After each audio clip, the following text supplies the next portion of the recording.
Hi, everyone. Thanks for joining us for a cozy session. So the session is called a multi-modal, correlative, and integrative cryo-EM and ET session. And I would like to thank the ABRF organizations and Dr. Michelle Itana. She gave us these opportunities to present the cryo-EM ET and then correlative imaging, the field that our communities are very passionate about, and we hope that you guys can find the sessions helpful and also join the correlative imaging field. So we know cryo-EM has really taken off and transformed the structural cell biology to gain high resolution structure in situ, but very often we find that we need to incorporate other techniques like light microscopy to track the cell dynamics and volume EM to gain the cell organization on a larger scale. So this talk, this session gonna feature 3 talks and comprises of like 3 20-minute talk followed by 2 and 5 minutes Q&A. And in the end, we can have open discussions and then to ask questions, share experiences, and learn from each other. So without further ado, I will start with our first speaker. A short introduction. She will join us remotely, so we will play her recording, and then she will join the Q&A live through the Zoom. So Dr. Lydia-Marie Joubert is currently the operation director for the Stanford SLAC Cryo-ET Specimen Preparation Center and also part of the Stanford SLAC Cryo-EM Center, and which is one of the 3 national cryo-EM centers in the countries to transform high-resolution cryo-EM microscopy. And Lydia has extensive experience in establishing workflows for cryo-ET, FIB-milling, and correlative imaging, and work on multiple biological samples. So we will start her recording. Morning. Thanks for the invitation to talk about our work at this exciting meeting. Also thanks then to allow me to present remotely and take part in the Q&A at the end online. So in addition to talking about correlative imaging, today I'd like to highlight in cryo-EM sample preparation, workflow optimization, and the technical challenges we face and the solutions we try to find there. Briefly then, instrumentation and workflows, vitrification, focused ion beam SEM, and plasma-focused ion beam SEM, cryo-electron tomography, volume EM, and then cryo-correlative light and electron microscopy, or so-called CLEM. Integrated fluorescence microscopy, I'll focus on 3 different modalities, and then the challenges and solutions that we're currently working with. Let's step back 1 step and ask ourselves the question, what is the need for multimodal microscopy in life sciences? It has been recognized by various agencies that multiscale bioimaging is essential to address grand challenges in biology. These challenges vary from cell-community interactions, microbiome interactions, localization and dynamics in systems biology, function exploitation of molecular machinery, and then also looking at the designing of enzymes, enzyme inhibitors, activators, and drugs. And the different modalities that we have available vary from X-ray microscopy through fluorescence, super resolution, focused ion beam SEM, cryo-electron tomography, single particle cryo-EM, and crystallography. And here you can see the typical resolutions that we target and can accomplish with the different modalities. And then depending on the research question, you may need to use one or multiple of these imaging modalities. And to find an answer then, or at least shed some light on your research question, you will need to integrate the information from these different modalities in your research. We've been using now cryo-EM single particle and cryo-ET. I haven't told you what it really is and shed some more light on the definition there. So for you unfamiliar with cryo-EM, just briefly, cryo-EM single particle data analysis is exactly what the word says or the term says. You collect data of single particles. These may be macromolecules, proteins, viruses, viral proteins, and Initially, all the samples need to be vitrified. It's cryo-EM, cryogenic applications. Vitrification is done at minus 180 degrees Celsius in liquid ethane. Data is collected from these single particles in a 300 or 200 kV TEM, and then the particles are aligned and further processed until you have a final structure. In cryo-electron tomography, there's a greater variety of instrumentation that we use. And in addition to working with proteins, now we want to look at these proteins in the context of the cell. So we work with cells where we want to find the proteins with fluorescence typically, but all the samples still need to be vitrified, and here we have the choice then of plunge freezing versus high pressure freezing, depending on the size of the sample. And then again, depending on the thickness of the sample, we may need to thin the cell to become less than 200 nanometers, so the TEM can go through the specimen. In cryo-electron tomography, then the specimen is still placed inside the TEM, and the stage is tilted from minus 60 to plus 60 degrees, typically at a 2 to 3 degree increment. And then the projection images are computed into a 3D tomogram. The communal factor here is all the specimens need to be placed onto a 3 millimeter TEM grid, because the final instrument is still a TEM. And then, the cryos, typical, the 300 kV cryos is the final instrument for all this data collection, whether it be single particle or cryo-electron tomography. For different instrumentation for the cryo-ET workflows, highlighting that in a little bit more detail. This is all for biological specimen preparation. Depending on the sample size, less than 10 micrometer plunge freezing, thicker than 10 micrometer high pressure freezing, and that is to ensure complete vitrification of the sample.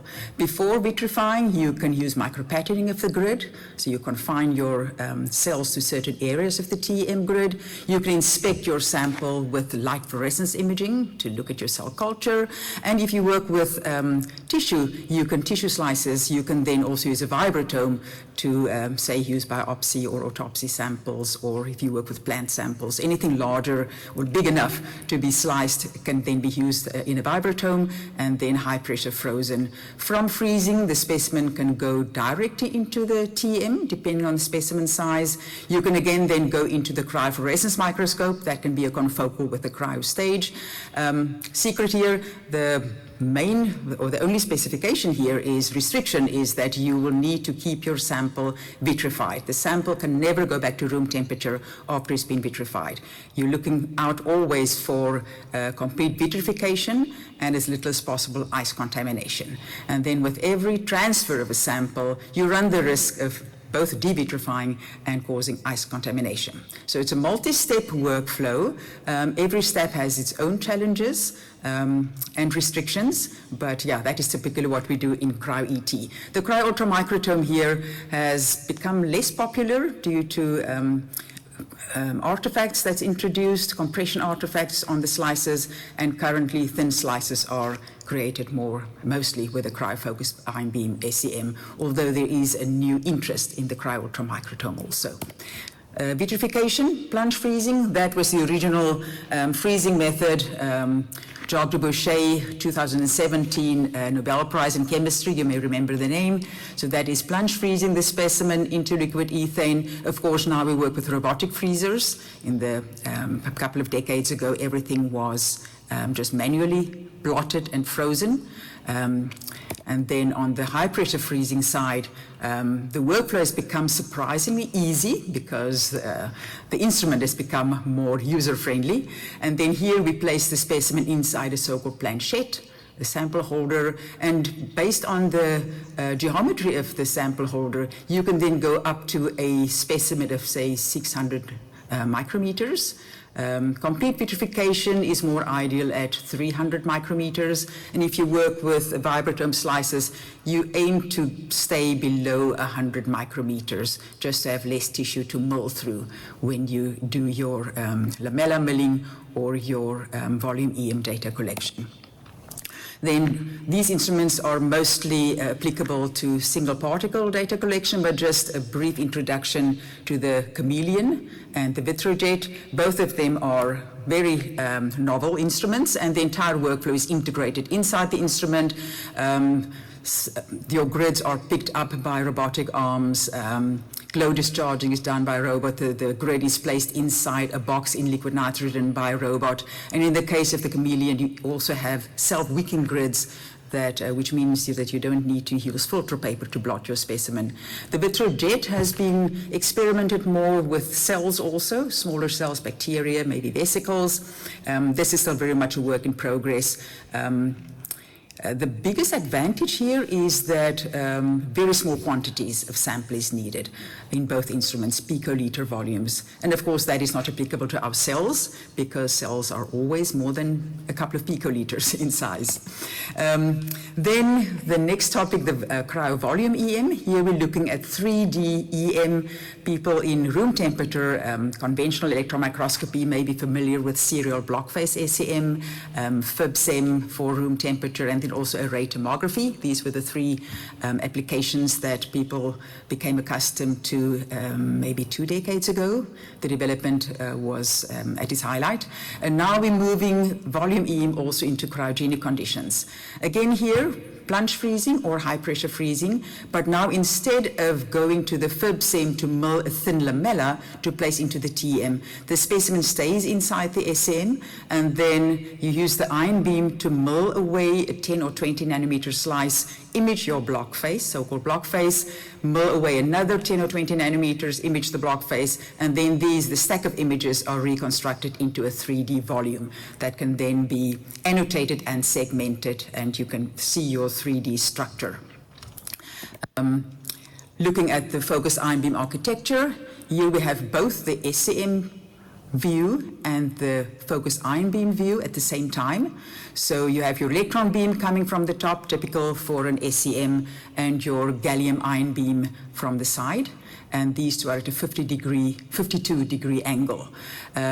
So you will alternatively you will mill a couple of micrometers, collect an image, mill a couple of micrometers, collect an image, or inspect your specimen until you know that you have a 200 nanometer slice left. The instrument is cooled down by liquid nitrogen. Loading is done from the side. The workflow is quite elegant, and instrumentation has improved also to have less contamination and smoother transfer of samples. And then looking here at higher magnification, just closer, what does it look like? What is the type of workflow that we're talking about? The grid is placed inside a so-called shuttle, and you can place never more than 2 grids at this stage at a time. There's also newer development where you can place 12 grids at a time, but we don't have that available yet. And then, here you can see your grid is facing towards your electron beam, and the ion beam is at an angle, and you mill away trenches of around your cell, and then the top and the bottom is thinned until you have only a 200 nanometer slice that goes into the TEM, and you collect your TEM data. You can see ultrastructural features here, say a mitochondrion, typical for TEM, but in this case you don't have any contrasting agents, you don't have any chemical fixatives, so you're looking at the specimen in its native hydrated state. And cryo-ET has been recognized as the new frontier in understanding biological machinery in situ, in the cell, in the tissue. And it is more challenging than single particle data analysis in cryo-EM, and it's much more challenging than room temperature TEM. So it's really a frontier. But the type of information and the resolution you can get is much higher. Here you can see segmentation. So we colorize the features to make it more clear for identification. You can see here your Golgi apparatus. You see your ER in yellow, and then vesicles also around them are colorized. And here we have cellulose fibers in an onion cell wall. Proof of principle application here of cryo-ET, looking at molecules in the context of the cell. And after this type of segmentation, you get your features then, in a way, extracted from your specimen. Here you can see your nucleus, you can see ribosomes, and this was really a beginner student who's just getting his hands into cryo-ET, and voila, success. He had his first thin slices, first data collection, and getting along with the software. There's a plethora of software applications available to segment and annotate and segment your features of interest. Then, of course, these are the spectacular type of movies that people like to look at. It clarifies a lot of the interaction of different targets and different molecules and areas inside the cell in their spatial relationship to each other. And then in cryo-ET, we can also apply cryo-ET at different scales. So you can have a wider overview of your cell, which is not typically what you use cryo-ET for. That is more why you would use cryo-electron, cryo-volume EM. But you can, say, do a montage, a tile set, an atlas of your lamella after you've molded, see your different features, the relationship of different cell organelles to each other, and then you can zoom in onto these organelles, look at, say, your chloroplast, mitochondria, nucleus, and then zoom in even more computationally, not by using the microscope to zoom in more, by computational, zoom in more, and then look at your single particles in so-called subvolume averaging. In this case, it is a chlamydomonas cell, and we're looking here at the response of the photosynthetic machinery under stress conditions. So we want to look at the relative location of organelles to each other, as well as the impact of stress on the photosynthetic complexes. So then definitely cryo-ET across different scales. And then if you look here at the ultimate, what we want to see is having our tomogram and then segmenting out, annotating, segmenting different features like the nuclear membrane here, nuclear pore, ribosomes, then zooming in, and in this case, a movie was made by then overlaying our single particle data on top of the membranes. So here we can see our PS1 and 2 supercomplexes, ATP synthase, and cytochrome flying here through between our thylakoid membranes in a simulation of what we find inside our photosynthetic complexes. This was done by Muyuan Chen, a very talented computational specialist in the team. And ultimately, that is what we want to resolve in our cryo-electron tomography.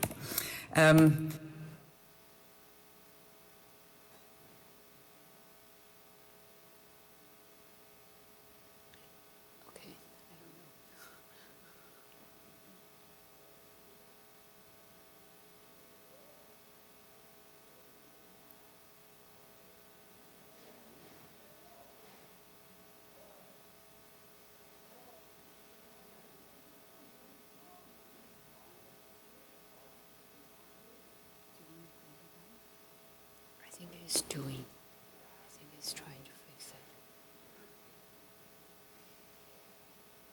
Yeah, on then to our cryo-correlative workflows. So I've mentioned, in addition to freezing the specimen and first looking with fluorescence where the cells are located, we can also first freeze the cells and then use cryoconfocal microscopy before placing the specimen inside the focused ion beam SEM, finding with your SEM view, your EM beam, your cells, going to the location for your fluorescence imaging and finding the same area again and overlaying these two, then mill your lamella there and then use fluorescence imaging again to make sure that you have your region of interest, your target, in your lamella, so that once you go to the TEM, you know where to place your TEM view, collect your tilt series, and ensure that you have your target of interest inside your lamella. The specimen then goes into the TEM, and then here you have your fluorescence map, two-color imaging here. You have your lamella site, IFLM, and then in the cryos, you have your TEM data and then overlaid with your fluorescence data. In this case, We also use our fluorescence imaging integrated into our focus ion beam SEM. And that is a very novel application which still has its challenges, but it does save you one more transfer into a cryofluorescence, say, confocal. You can place your specimen right after vitrification into your focus ion beam SEM, and you have your fluorescence microscope on the side. The specimen needs to be moved from your electron beam to your fluorescence objective back and forth XY every time you want to capture another image in fluorescence versus your SEM view. So it is a tedious workflow, but it has quite extraordinary output, and it allows you to make sure that you have your target of interest inside your final lamella. The typical multi-scale workflow you can see here when you use cryoconfocal, having your target on your TEM grid, have your region of interest, cryo-area scan slices of interest, finding your target there, the GFP inclusion, then moving the specimen to the FIB-SEM, milling away your majority of your cellular material, finding your yeast, so that's called mill and view. So you mill away your cellular material, then go again back to your area scan, find your region of interest, make sure that you still have your target, and then going back to your SEM, zooming in more, and then zooming in there onto your region of interest, going into the TEM, and then finding your region of interest in your TEM slice, collecting tilt series there, and then eventually annotating and segmenting ribosomes there and your GFP inclusion. So this is the ultimate, still multi-step. We have multivesicular bodies there also, multi-step workflow. And looking at an integrated workflow, of course, then we don't have that back and forth transfer of our sample from the one instrument to the other.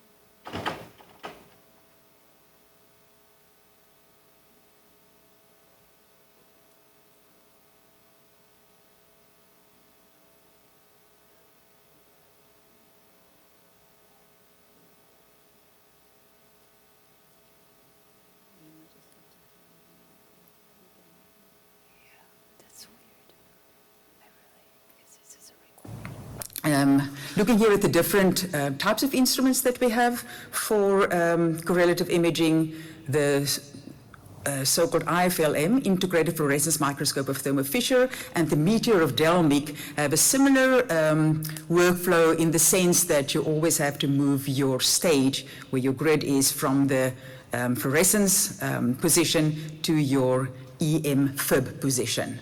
The main difference between the two is that in the Meteor, you have very enhanced resolution. You have a cooled camera. You have different emission filters. You can use a wider variety of specimens because of the emission filters. But you still need to move the stage back and forth, so the workflow is very tedious. But in the NZEL, which is really an R&D model that we've been working with directly with Delmic for the past 2 years, here we have tri-coincidence. So you have your SEM view from the top, your ion beam view from the side, and then you have your fluorescence from the bottom. So you can actually do live viewing of your fluorescence while you are milling and make sure that you still have your target of interest inside your lamella. This was captured with the IFLM, and I'll get to the Meteor with the next slides. Then, of course, again, the final step is always taking the specimen from your FIB-SEM into your TEM and collecting your tilt series to have your in-situ tomogram inside your lamella. Just a comparison here between our Meteor and IFLM. IFLM on the left, you can see this is Chlamydomonas again. You can see your chloroplast. You have autofluorescence here, which means we cannot see any other targets of interest. We cannot see the ribosomes. We cannot see anything that has been fluorescently labeled. In this case, we had mitochondria that had a red stain, and that was completely invisible, completely quenched by the bright signal from autofluorescence from the chlorophyll.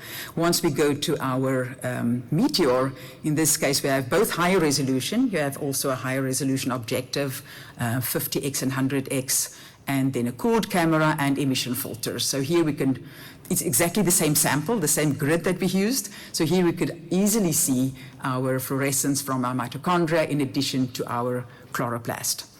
Then going to our N-cell system, which has tricoincidence. In this case, this was done by Phyllis Wong, who is a student of Grant Jensen. And here they could easily target their fluorescence in a very small MTOC, in the microtubule organizing center inside a cell. And that was actually impossible without having the direct viewing while they were milling. This is just briefly touching on the experiment. Here you can see your different stages of lamellar milling from 2 micrometer right through to 180 nanometers. Finding a region of interest with fluorescence and then keeping that region of interest in your field of view while you are milling, so that you can make sure that you don't lose your fluorescence. In other words, you don't mill away your target. That is then going into the TM and getting high resolution data, knowing exactly what you have in your target, what your target is, what you are collecting, and then also what the annotation and segmentation needs to target. This is currently a paper that is under review. Again, here this was looking at the inflammasome, which is really the purpose of the project, the inflammasome, but then the microtubule complex was actually discovered by accident. Here also, again, very specific targeting of the inflammasome, high resolution data, viewing your fluorescence while you are milling away the majority of the cellular material. Then briefly, cryo-volume EM imaging.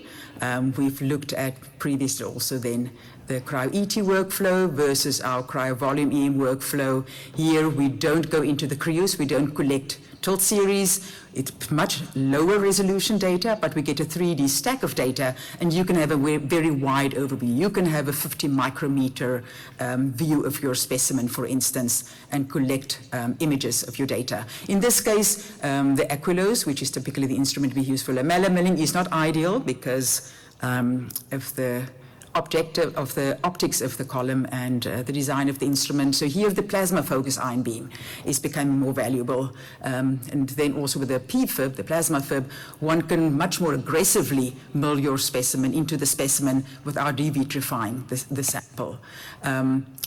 Looking here at cryo-volume EM versus cryo-ET, on the left, that is typically what you'll see in a Chlamydomonas cell. You can view and visualize the entire cell. You can see the relative location of different organelles, your chloroplast, vacuole there, you can see nucleus, mitochondria. And then in the cryo-ET tomogram, you can see the same features, the same organelles, but then of course a limited view, but at much higher resolution. Looking at your annotation and segmentation with volume EM, you can see the different organelles in the relative location, and in cryo-ET, you can see the finer details like ribosomes and higher resolution structures inside your tomogram. Guided milling can also be used much more like a very rough and ready type of application. In this case, we had a so-called waffle prepared grid, looking at a diatom, trying to find a diatom, and then the diatom has autofluorescence, using that very roughly with our integrated fluorescence imaging with the IFLM, finding our diatom, and then milling, slice and view milling also of the target here. In this case, and going on to the challenges we have with volume EM, you can see here, you can see your diatom It has an endosymbiont, it has bacteria around it, but excessive charging. And for people familiar with room temperature EM, this type of charging artifacts don't really exist there, or you can overcome it by adding more heavy metals or making the sample more conductive. With cryo, of course, cryo-imaging, we don't use any contrasting agents, and we are limited in the type of conductivity we can add to the specimen. So there we have to go back to find novel solutions. In this case, you can look at the plasma-focused ion beam where we mill with different gases, xenon, argon, or oxygen. The different gases have different milling rates, so you mill more aggressively, for instance, with xenon, but your resolution may be better when you mill with argon, etc. So these are choices that we have to work with. And then the charging artifacts, in addition to the type of curtaining, of course, these are the worst case scenarios, so one shouldn't be offended by this. There's definitely improvement on this type of data collection and workflow, but just highlighting the type of applications and novel solutions we find. Interleaved scanning, instead of using our normal raster scan, there's now experimentation by letting the beam not go pixel by pixel, line by line, but leapfrogging over certain pixels so that the pixels that have been hit by the E-beam can mitigate the charge before it's hit again, and then also skipping over certain lines, have a random scanning pattern, and eventually then also using, you can see here in the direct comparison here, you have raster line integration, frame versus interleaved frame integration, and it's quite obvious what the improvement in resolution is and how you can overcome the type of charging artifacts. So this is what we're currently experimenting with. And then also there's also application of AI, so the company is called Sense AI. So instead of having a high resolution image being collected, having a high signal to noise ratio image, we work with very low signal to noise ratios, say 10% of what we normally use, and then applying AI to build up an image with the same type of resolution that you would get when you collect images at 100%. Signal to noise ratio. So this is then the example that they show, the image on the left, very poor SNR, and on the right, that is what they built from their Sense-I solution. Just briefly outreach, because I know that is also a topic of the session, and it's close to my heart. So in outreach, I think the mission that we have with outreach initially is just to introduce people to the different modalities that are available. And here I use my metaphor of the sandwich, which comes from a childhood memory. How can you know what's on the menu? Or how can you know what to choose if you don't know what's on the menu? So yeah, introducing people to what's available, what is available at our different EM centers, cryo-EM centers, and then helping them to pick the modality and the solution applicable to their research question. And then also, of course, training them and providing access to these type of modalities and the different instrumentation. And then where do we go from here?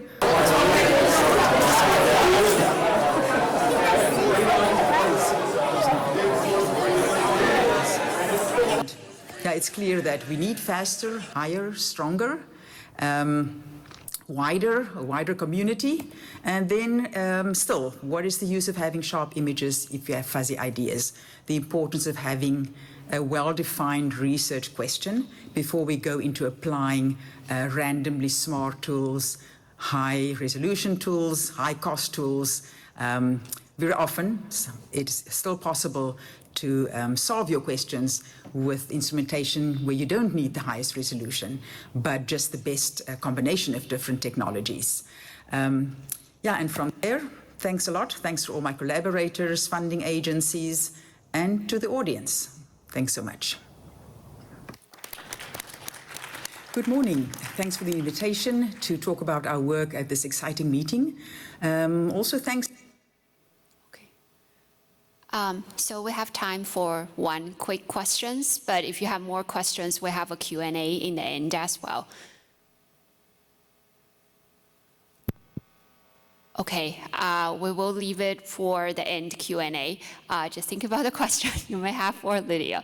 So with that, we will go to our next speaker. So our next speaker is Dr. Claudia López. Claudia is the co-director of Pacific Northwest Centers for Cryo-EM, and which is also another national cryo-EM center located in Portland, Oregon. She's also the associate professor and director for the multi-scale microscopy core at Oregon Health Science University. Claudia has been a leader in the TEM and cryo-EM field for a long time, so we're very happy to have her here. Thank you very much for the invitation, and thank you for staying. So my approach to this talk is slightly, well, quite different from the one from Lydia. So please stay with me. I'm going to make it from a perspective of a core facility and what's going on in the space. So this is the building where we have both the Pacific Northwest Cryo-EM Center and the Multi-Scale Microscopy Core, which is the local facility for Oregon Health and Science University. And although we have the beautiful view, we of course are in the basement. So who we are, here is a nice floor plan of how we have expanded the facility over the past years. So the multi-scale microscopy core is part of the shared resource facility at the university, and we're a fee-for-service facility. And we coexist with the Pacific Northwest Center for Cryo-EM. I happen to have both hats in my head. And this is an NIH-funded center back in 2018, and it's free, no cost access for anyone who wants to get access to this type of equipment. So in the multi-scale, in the local facility, these are the electron microscopes. We used to have a fluorescence microscope from Thermo Fisher, the core site. Maybe some of you know it looks like a barbecue, but it's not a barbecue. Of course, now it's obsolete these days, and what we do is collaborate with the advanced local microscopy, advanced light microscopy core in the university to do any CLEM projects that the users bring to the core. And then we have 3 scanning electron microscopes, 2 focus ion beam, and 1 serial block phase scanning EM, 1 gaseous cryo-TEM for single particle studies, and a Talos 120 for conventional transmission electron microscopy. And we have a battery of equipment for sample preparation, both room temperature and cryo. So what type of research do we serve at OHSU? So we're the largest health university in Oregon, and we need to accommodate any kind of biomedical or life science projects, either in vitro studies, 3D models. We have bioprinting and organoid groups there. The Night Cancer Precision Biofabrication Hub was recently funded as well. There are several animal models that are being used by the researchers at the institution, and also clinical studies. We're a hospital university, so there are many clinical trials going on, and in some cases we receive these samples from patients.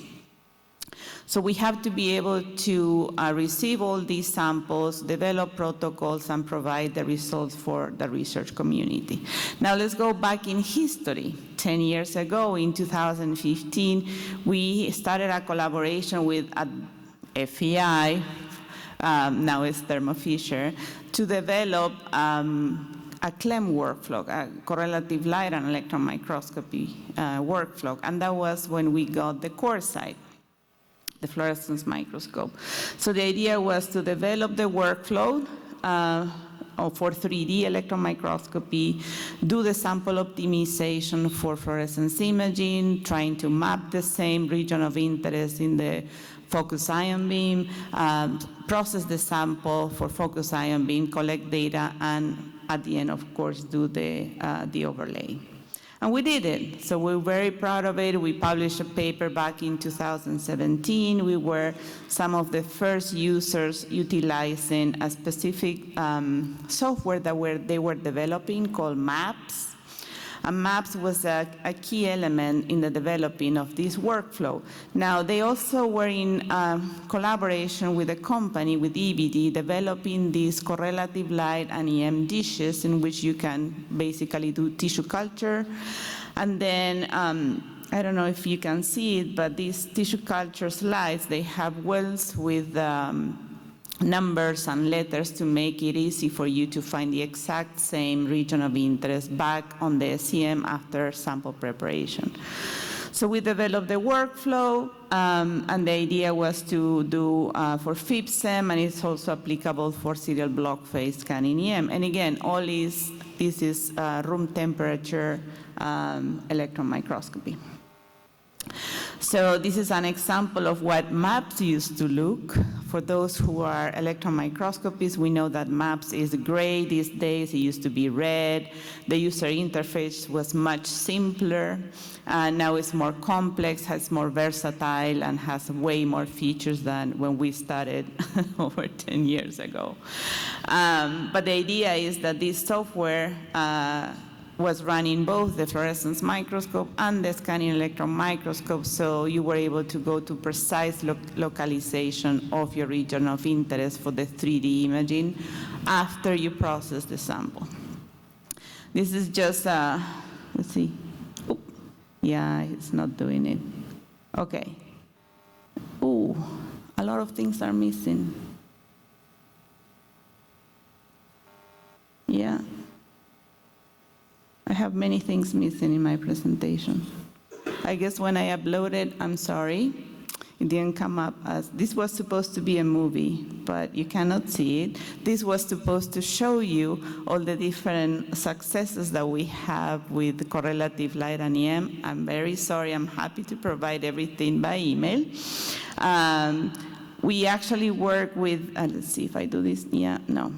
With the BT lab at OHSU, they were developing tags for correlative light and electron microscopy, so the core actually helped them to develop the workflows to utilize these tags, and now we're trying to use them for cryo-EM, since some of these tags use quantum dots, which means that they have nice fluorescence signal and at the same time electron density. We were able to preserve GFP in different samples to do the correlation, and in the case of the work done for the Night Cancer Institute, we use biopsies from human biopsies to do this correlative work. So these are examples, trust me, these are examples of correlative light and electron microscopy projects, but we went ahead actually and utilized a different technique, and I wish the images were there because they were beautiful, in which we did correlative electron microscopy with micro-CT. So we were going larger in scale, right?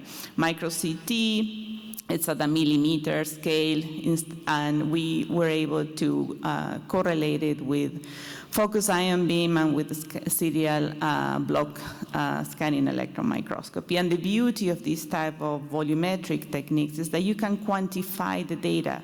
And in this example, I'm glad some of it stayed there, it's basically the quantification of fibers, geometry on a developmental heart project, and that is ongoing these days at OHSU.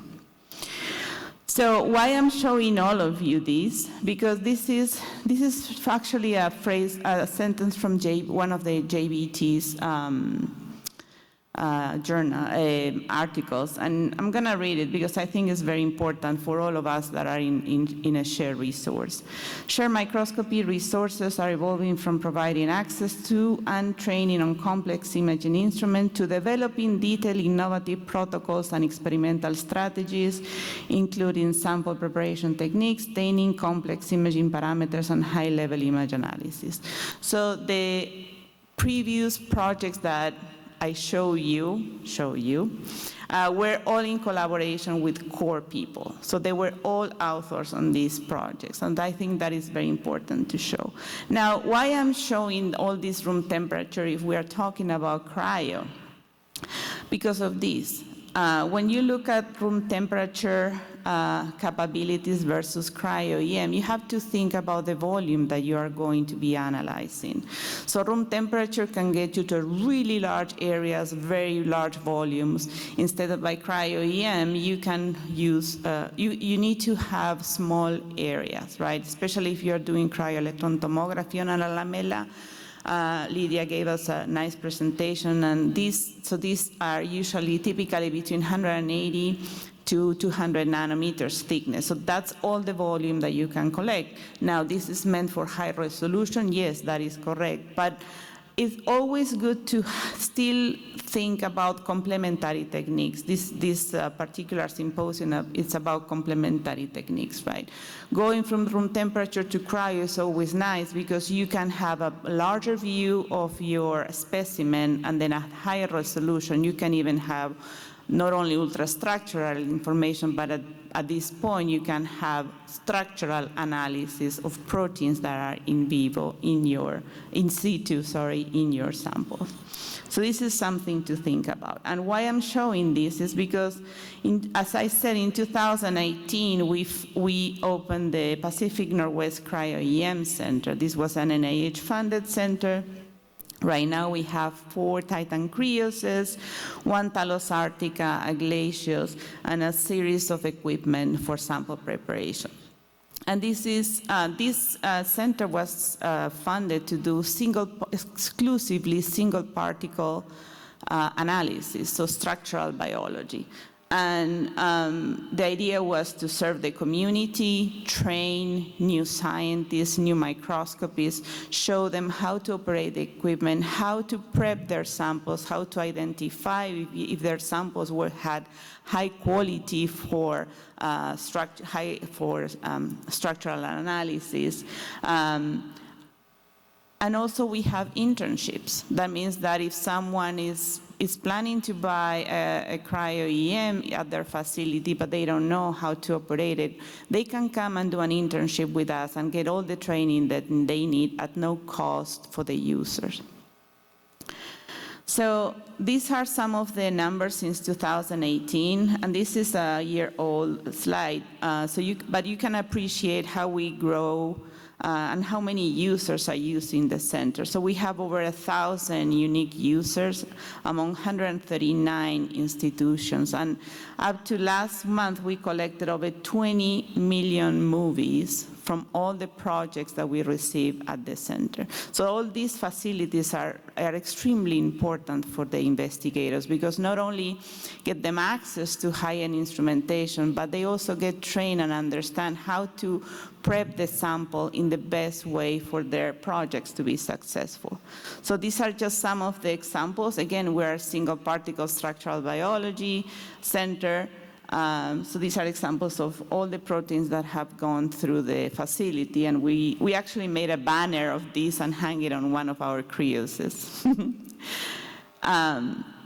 So as I was saying, so we built the facility in 2018. We had to demolish walls, and you know, it was a long process.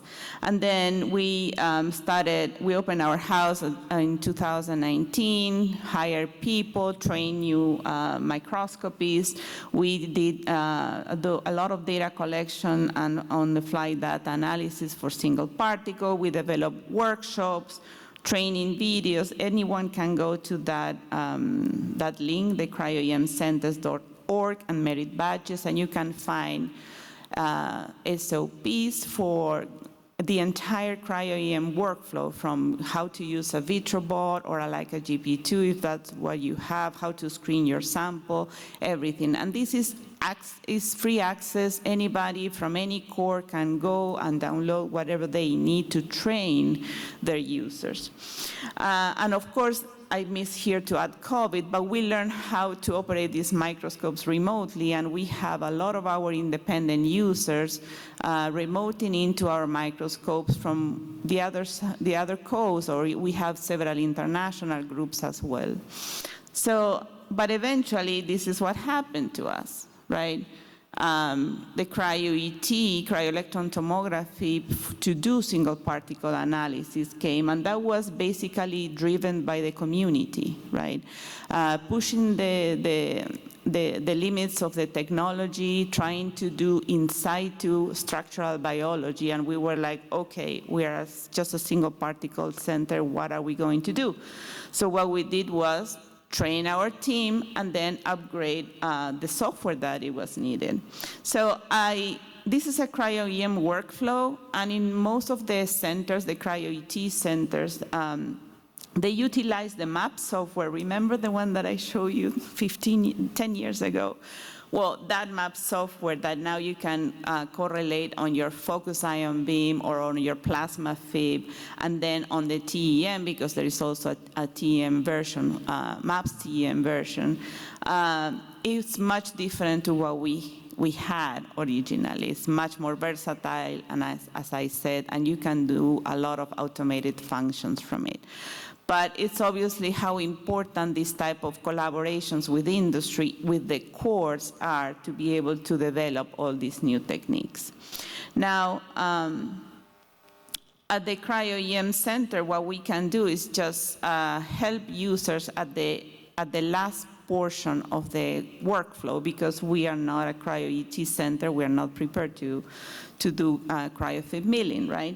But we have upgraded all of our Titan Cryoses. Now we have Tomo 5, that is a software for tomography data collection, PaceTomo, that is another software that is utilized in the community. And we have compute resources available for users now with software to analyze those tomograms that are collected at the center. Now, I told you that we also have the local facility, and we do have a FIB-milling equipment. So the idea would be that hopefully in the near future, the local facility is going to start working together with the Cryo-EM National Center and utilizing both facilities. At the local facility, we have a focus ion beam that was recently upgraded with a Leica cryostage.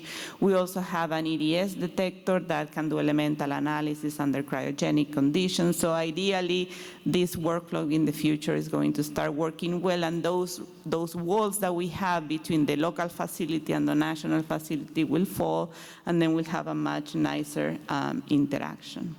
And with that, I want to thank the members of the local facility and the members of the National Center, PNCC, and of course the funding resources. Thank you.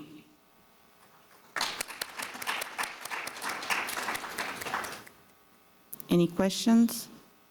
Yeah.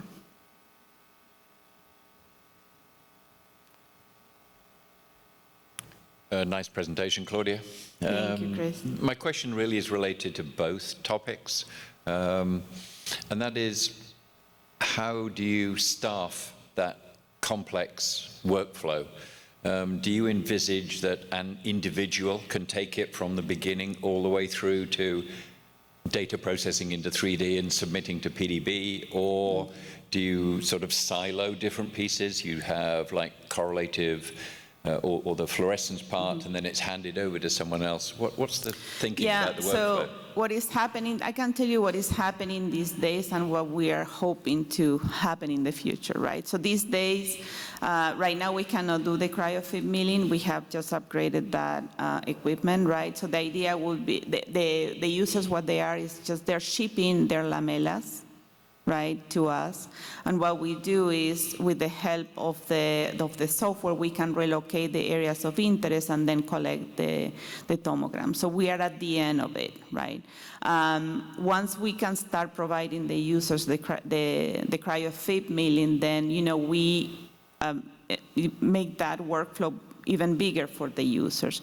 The only missing piece for us is going to be the fluorescence imaging, right? Because we don't have a cryofluorescence microscope. That is something that we need to think in the future, how we can help the users.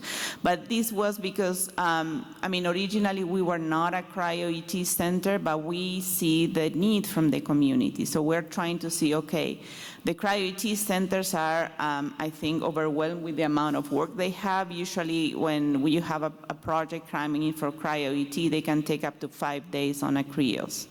Right, so there's not enough time for everybody to have 5 days for a project. Even with 4 cryoses? Even with 4 cryoses, right?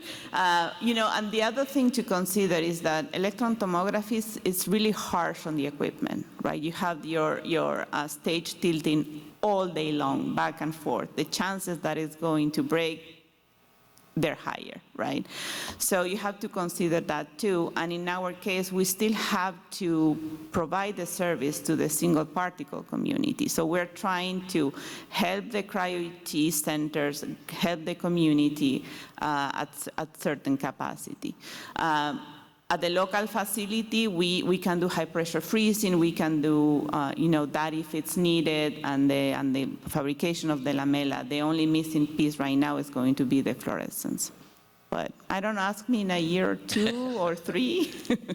So you brought up something which prompts another question, which is how do you find ice contamination if you're going to be shipping between where the lamella is produced and then something further down the line? Yeah, that's a good question. It depends on the user a lot. It depends on how they charge the dry shippers. Some people, they're not careful enough to dry them before they recharge them. And we do see sometimes a lot of contamination. And in a lot of cases, we have to discard the sample, because even if you know, shake the grid under liquid nitrogen, it just doesn't go away. So that is something that we have an SOP actually on the website to teach users how to properly charge a dewar so their samples don't get affected when they ship them. So if they do it right, it is possible to do that without contamination? Yeah, it is. Great, thank you.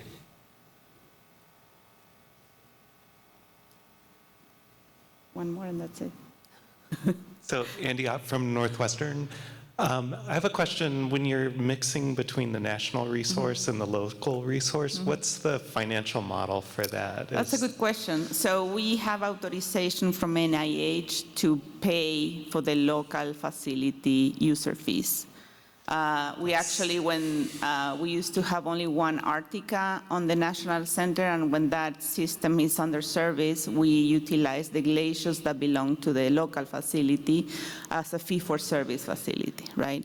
Now the National Center has a second 200 kV microscope, so unless there is a need for it, we will not use it, but we receive the authorizations. Yeah. Okay, so you're carving out budget in your program. Yeah, we do have a budget. In our budget, we have one line that is to use the local facility, because the other thing that we use the local facility for is to train users on doing negative staining before they freeze the samples, just to check the quality.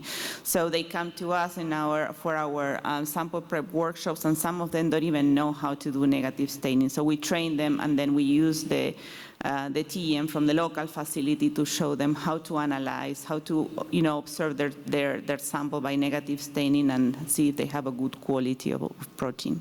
And then ballpark, if you're new and you think you have a sample and you're writing a proposal, about how long does it take from I have an idea and a pen to paper to... In our centers, we have monthly submissions at the National Center, so we receive submissions every month.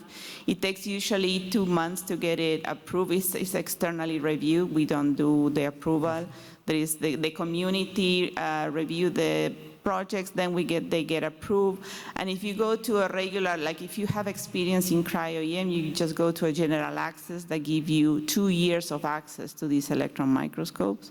If you are new, to cryo-EM, then you submit what is called a screening application proposal, and we actually invite you to come to visit us and spend a week with us, in which we freeze, we screen your sample, we check it, we go back to the lab, optimize it, and then back and forth. If you're lucky enough, within you end up at the end of those 5 days, you have enough preliminary data to get one of these general access proposals that are up to 2 years. Thank you. That's plenty of time. I'm going to stop there. Thank you. So the last talk is by me. So I'm going to be fast so that we can have lunch in time. So I'm currently a scientist with Midwest Centers for Cryo-Electron Tomography, which is a national cryo-ET center. I'm also part of the Elizabeth Wright Lab because I was her postdoc. And then, so as people ahead of me, Claudia and Lydia has described before, is that cryo-ET is a very powerful tool. But when you look at the imaging scales on the whole spectrums, that you realize you really need all modalities to work together to solve a biological question. And cryo-ET is very unique here because it bridges the gap between the very high ultra-resolution structure determination and the whole cell visualization. So by using cryo-ET, you can look at both at the same time to some degree. And also one example I like to use is that it does allow you to look at structure in situ. And one example is when I was doing it. So we were working on respiratory syncytia virus. When you purify and isolate the virus and put it under the TEM grid and cryo-EM, and you see the polymorphic viral particles and with predominant presence of the spherical ones. But when you directly look at them from the infected cells on the TEM grid, you can see that they're actually filamentous. So that also drives the logo of the RSV from the previous round one to the filamentous one. And then just very quickly, cryo-ET are very different than the cryo-EM in terms of you tilt the stage to collect a 3D volume. And so you can get a 3D volume just from one tilt series of the unique object. And you can also combine with subvolume averaging, which has become more and more popular, that you extract and line subvolumes, and then you can actually get a higher resolution structure. And what it makes more powerful is that you can map it back, which is very crucial for you to understand actually macromolecular assembly. And for example, for RSV, we're working on the M-matrix protein organization. So by mapping it back, we will be able to know how M-matrix layers and arranged on the virus surface. And then, but also, while I was doing it as a scientist, I realized there's a lot of challenges and technical intricacy that during this process. So for the rest of the talk, I want to talk about the challenges that I face, and then the methods that we came up, and then the end results that we have. So the first things comes to my mind is where to find the cells, because cells are incredibly crowded, especially if you're doing the FIB-milling, and you can see that there are gazillions of the proteins inside of the cells, and also in bacteria as well.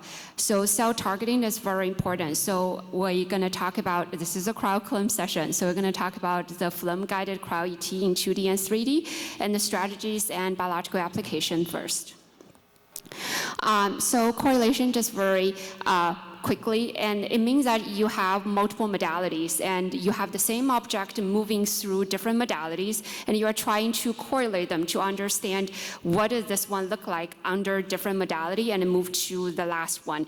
So during this process, you will start with registration, which means that you need to have the same object that you unambiguously and universally present on all of the modalities, and by doing registration, you will be able to calculate a transformation and apply that transformation. You can map back to know where your target of the interest, which in this case is this toe of little Binky.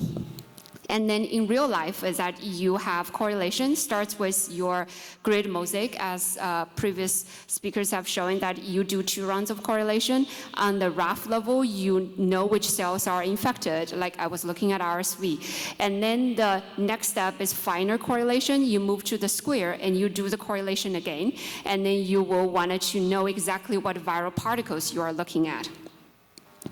And then, so like registration. So registration is very critical. So when I first started, I realized that registration are actually not that easy. So you really need to find the registration markers that are universal and abundant and also require minimum optimization. So what I found is that we can use holes, which is unique for TEM, and then it actually provides really good registration points because they're everywhere. And other groups also find the same as us. And then the next is that how many holes you needed. So because there are so many holes, what we found is that the distribution of the holes actually are more important. And then so the well-dispersed registration markers are much better than locally clustered one. And also 5 to 10 registration points, if they're well distributed around your ROI, can achieve really good correlation. And then the next one is transformation. So there are several types of transformation. While when in the past people are doing traditional TM, it's actually more challenging because it introduced distortion. So you have to use nonlinear transformations to count for that and then get a better correlation. And for cryo-EM, it becomes much easier. So it mainly relies on the affine transformation, which is a linear transformation. So I needed to look at which transformation actually works better when I was trying to target RSV. So I look at both linear and nonlinear transformation, and I also look at ice thickness of the transformations, and then to see that if the thicker sample actually affected. And what we found is that actually nonlinear transformation doesn't work as well as linear transformation for cryo-EM sample. And this is also the findings from other group is that if you use a nonlinear transformation on cryo sample, it actually introduced errors. And then, like I mentioned, the ice thickness, we were also wondering because your sample are embedded in the thin layer of the vitreous ice. So we want to know that if the correlations are affected by how thick the sample is. And for wide field correlation, it doesn't really matter that much. So we didn't see a significant difference. And then the next one is images, because very often we have raw images and then we will have processed image. And this is very common if you're doing confocal or like epifluorescence. So it became very important to me to make sure that I have my raw images and the processed image, and I can use both to do correlation, or I just do correlation and can transform like very easily. So I don't have to redo the registration process. And this will actually help me first to do the registration using raw images quickly, and then after my process image is done, it may take some time, depends on the computer, and then you plug it back in just to identify the ROI. So with that in mind, the first things we developed is Correlator. So it's a software that is integrated with microscope control software, which is cryo-EM, very popular in the community.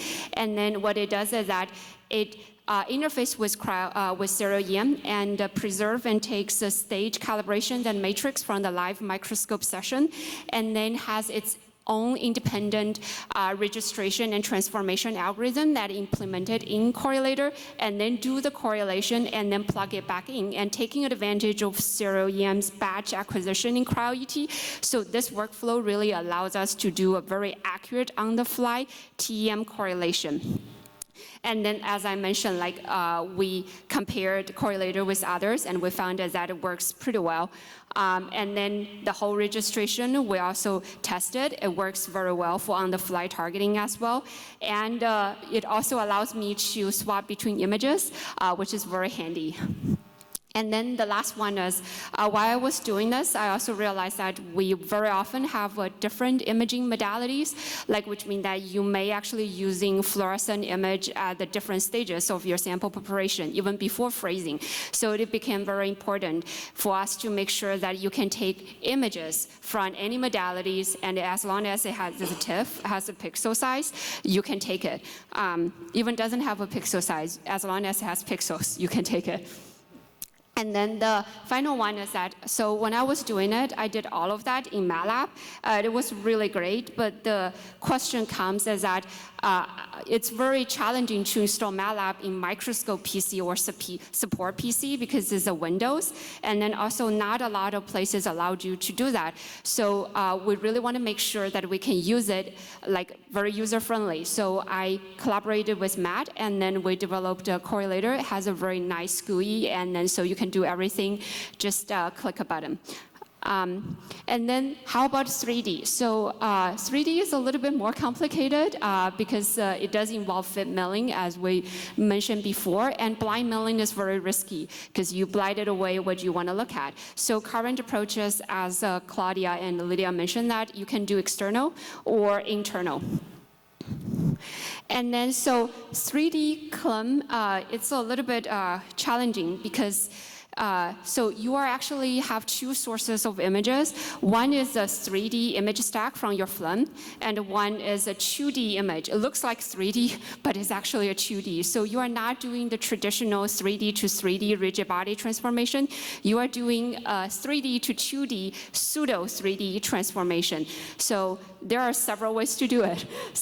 First one is you simplify the transformation matrix. So you simplify it on the rotation and still use X, Y's and the Z from the fluorescent, and then you have to directly overlay your FLIM and your FIB and then to correlate it back. So this method is powerful, but it really requires you have a really nice distributions of your reference marker because it needs it to calculate the pseudo 3D transformation, which is still a fine transformation.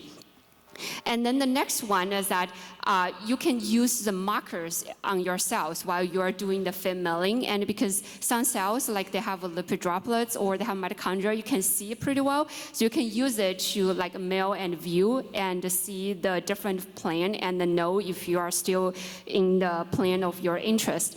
And the third one is, of course, the integrated one, which makes things much easier. And then there are different types, like you move back and forth. Also, as Lydia mentioned right now, has more like a 3 coincidence point one, so you don't have to move your stage while you are doing the correlation. And then so we didn't have that system, we still don't have it for the 3 coincidence point, but we do have integrated FLIM system. And then when I was doing it, one thing that came up very frustrating is the registration points because for the cryo frozen sample, when it's under FIBs, right now at this stage, it's pretty hard to find holes. And then so I do need a very good reference markers. And the second is that the previous methods really requires you to overlay FIB and SEM. And that is very labor intensive. So I thought about this, and then we actually break it into 2 parts. Still the geometric transformation, but we obtain the XY informations from the SEN and FLIM, do the XY correlation, and for the Z information, instead of direct transform the Z from your ROI from the FLIM to the FIB, you actually use a relative Z, because when you look at your FIB millings from the very shallow milling angle, your Z information is equivalent to your Y translation.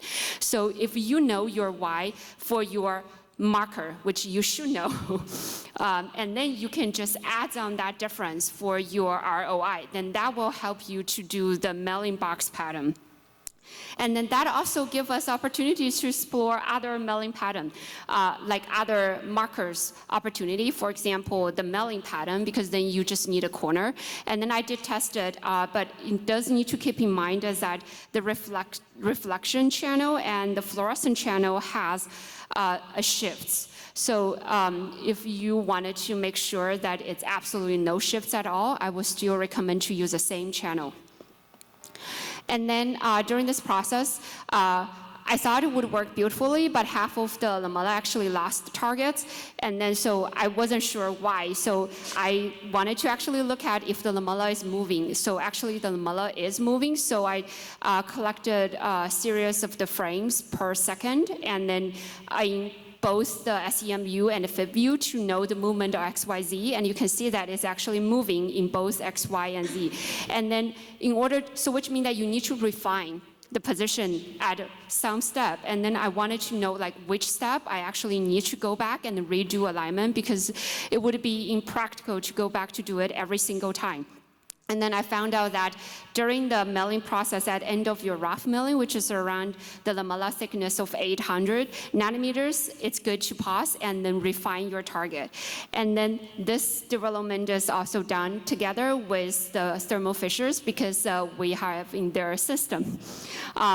And then so right now, this whole process is fully integrated in Autotem. And then so it can help to minimize the manual intervention. So first you do the XY correlations in SEN and FIB-view, and you will get the target in XY plane. And then you look at your fluorescent images, and you see that the difference in Z plane between your marker and your ROI. And then you have that information. And then in the background, and Autotem take that information and then do the calculation. So in the Autotem, you just need to find your marker, which you should be able to find the marker, and then the pattern will automatically place there. And then you can do this again, and then at the end of the rough milling to refine your pattern. And then by doing so, I was able to find the lipid droplets, which is like 500 nanometers, and then I was really happy with the results. And then I also applied on the other samples. For example, we were targeting the junctions between two cells, and then also the lipid droplets, and it also preserved using these methods. And then the last one I'm going to share is that we were curious about if single pair marker ROI will work on high pressure freezing sample. So I happen to have a project that is looking at C. elegans with germ condensates, P granule, and there's a green signal here. So lift out means that it has a chunk of the tissue, and then it's too thick to directly mill. So you have to use a needle to remove the target of the interest that contained the ROI first, and then attached it to another piece of the grid, and then send it down from there. So the first step is to try to use a single pair ROI to lift out the chunk, which is I did, and then attached onto another grid with next to it, and then I mill it, and at end of the 800 nanometers, I do my second round of refinement, and then see the green signals through there, and then mill through, and the final 300 nanometers have the TN and FIB-milling, which proves that this method actually can work on this. And then the last one is that because we were trying to talk about integration with different methods, and then it becomes very important for us to actually implement different approaches to understand biological questions. So as Lydia mentioned that there are multiple modalities in TEM, and then there are so many things you can do with this wonderful instruments, and then from the larger size on imaging scales to the finer details, and also from the sample that cannot be crystallized to the sample that are crystallized, which is micro-ED. So this comes with a very unique project that I've been working on for quite a while. So we have collaborations with the user, and it is also a MSET user. And then so they are looking at eosinophil. So eosinophil is the human blood cells that are very important for our immune response to pathogens, as well as autoimmune diseases, and also the asthma. And then so what they wanted to look at is that after the activated of the EOS, what is happening? So they have access to the human EOS, and then they reach out to us, and we wanted to help them to look at this EOS, like morphological changes. So we collected the EOS and then put them on the grid, and then just to show what EOS look like from the traditional TEM, and which a lot of work has been done very beautifully. And you will notice that they have a large amount of granule. And those granules are very dense and has a core, which is called a nanocore. And upon activations, and then the granules will degranulate and then will go through this process and release its contents, including those core contents, which is crystalline structures. And then, so when I was looking at it, I first just saw it was like crystalline structure, which is great. And then I also noticed that we wanted to know what the crystal structure is. And then we actually thought about micro-ED, because when you look at the microscope and then on the left and right, and then you see that they are very similar in terms of operation.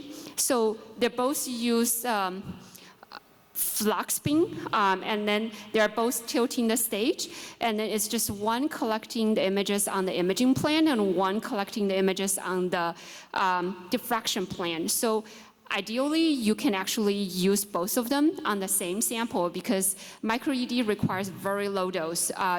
Like the crystal will die after like 6 electrons per angstrom square. And then, but cryo-ET on the other hand, because you are right now trying to use cryo-ET to look at cellular structures, like ultrastructures, so you can give a much higher dose, which is in general, people use like 50 above. And then, so first, we use our correlative approach to identify the cell, because we want to know if they are alive, they are activated. So when the cells are activated, they actually expand the extension of the cell edge, and you can see very clearly they are activated. So by using this, I will be able to know which cells are more activated, which cells are less activated. But I would say like cell heterogeneity, it is an observation. And then after that, once I know these are expanded, I will move to just the TEM first, and then I will actually see the granule already and get very excited. So basically, I will be like just doing the micro-ED on those granule and then get the results. But I also wanted to actually know that if those granules are inside of the cell or outside of the cell. So we also use a CLEM approach because those granules are actually autofluorescence green. So it's really nice to actually see that. And then but I realized that I cannot actually do that. So I have to really thin it down. So we put it back in the FIB-milling and thin it down. And then the part that now becomes more important is that I need to also get cryo-ET data set. And then the cryo-ET data set that I get it through a way that Lydia mentioned before is actually we were developing montage cryo-ET. So this method's published like a few years ago. So it actually allows us to collect a large field of view of the montages, cryo-ET, and then using the parallel array patterns. And then what makes this very unique is that you will get one fully stitched automated tomograms and also the sub-tomograms in the end. And then you can do sub-volume averagings with that as well. And then also we have a simulation tool that you can use and then to actually know how to shift your pattern to distribute the dose. And then so in the end, by doing that, we were able to capture the larger field of view and then see the dense granule packed inside. And then by doing the correlative cryo-ET and micro-ED, and then we were able to solve the structure, which was very exciting. And what makes this more exciting is that they are different. The in-situ structures are different than the one that you purify and isolated in the crystals granules, and then in this critical loop region, which is where the calcium and carbohydrate binds. And then which means that you really do want to look at your protein, if possible, in situ. And then so just a quick summary, this is a whole workflow, and then which